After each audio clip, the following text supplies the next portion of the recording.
What is a red flag to watch out for in a guy who wants a relationship with you?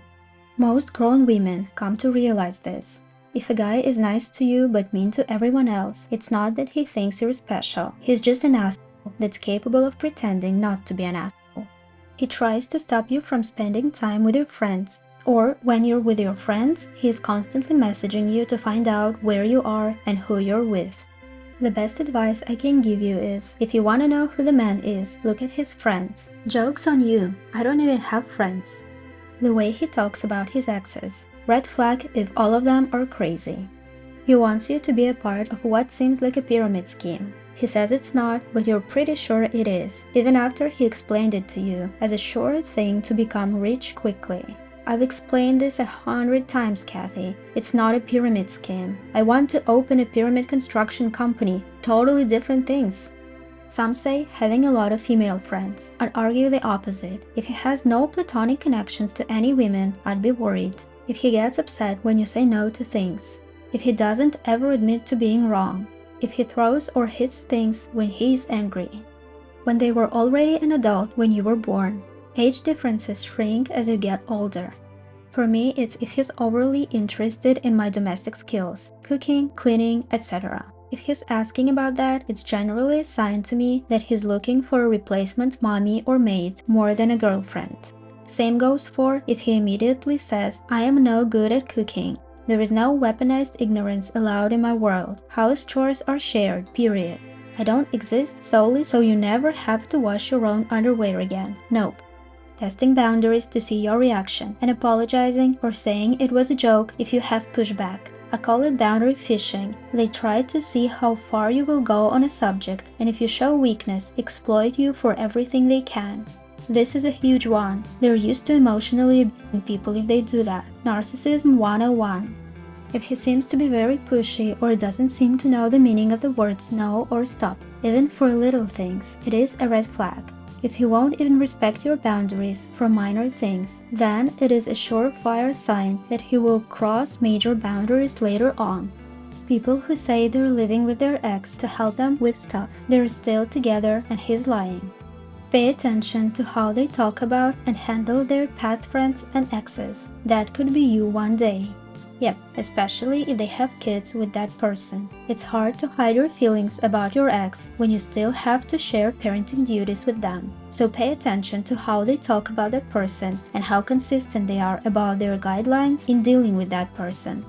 If they're love bombing you and or things are moving very quickly, the best defense against abusive relationships is to slow down and give yourself time and space to get a feel for the person and relationship and whether or not they're a positive addition to your life. If your body feels anxiously excited instead of relaxed and safe, if they play things off as jokes that are mean instead of funny, if the emotional reactions to things seem to be overblown, especially around times where you express a feeling or a need or anything that puts them at even a minor fault. If they are lacking significantly in any area of your non-negotiables for a relationship, if they point out all the nice things that they do for you, they're probably not doing it out of kindness. When he wants to co-sign on a car note after a week, or wants to move in after a week, or they want to know all about your living situation, your finances, etc. They're probably on very shaky financial ground, and you don't want to get involved in that. How easily and quickly they get angry, and how that anger shows. Waiter got their order wrong? If they're yelling and saying disrespectful stuff to the waiter, then they're obviously going to do that if you do something wrong in a relationship. Punching walls and breaking stuff due to losing in a video game, anger management issues that could end up getting you hurt. If they talk mainly about themselves, never ask questions about you or steer the conversation back to themselves, no matter the subject, then that is in my experience a red flag. Also, if you feel like you have to carry the conversation all the time, to me, this indicates that they aren't interested in me past this date and probably just want a one-night stand. No hobbies or interrupting someone when talking, amongst others. When you start changing your own boundaries, even little by little over time, I find that your own changes in behavior to accommodate another's is a subtle but important red flag. how he treats his mother and other women of his family. Also, does he take responsibility of his mistakes, or does he blame others? Does he want you to feel sad for him, or does he always see the bright side? Is he open to listen and make you feel comfortable, or is he trying to force you to do things? How does he react if you talk about other guys? How does he react if you tell him you want to take things slow?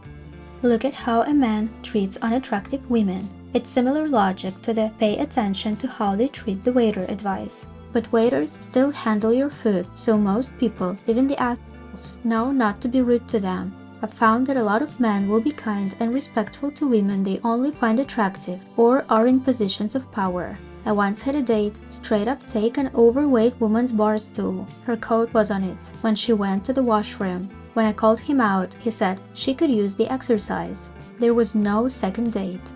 Be very wary when he starts criticizing your closest friends or family and suggesting they aren't good people or that you shouldn't be spending time with them. This is a tactic used by possessive people to pull you away from the ones who care about you. I also agree you need to use some discretion on whether or not they have a point, and you genuinely do have toxic friends or family.